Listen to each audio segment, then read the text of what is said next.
आप ये मत समझो कि केवल मात्र राम राम रटने से और आपका कल्याण हो जाएगा, आप परम गति को चले जाओगे।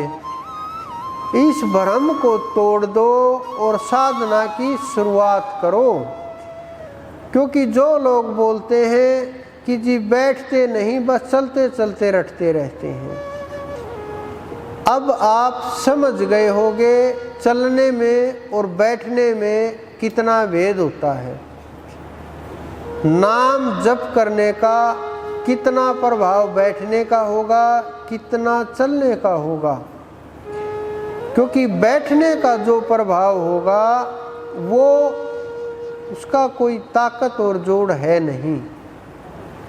आप एक सप्ताह कथा करोगे, सुनोगे, और अगर आप 7 मिनट भी उसके नाम को रट लोगे तो वो नाम रटना ज़्यादा ताकतवर होता है।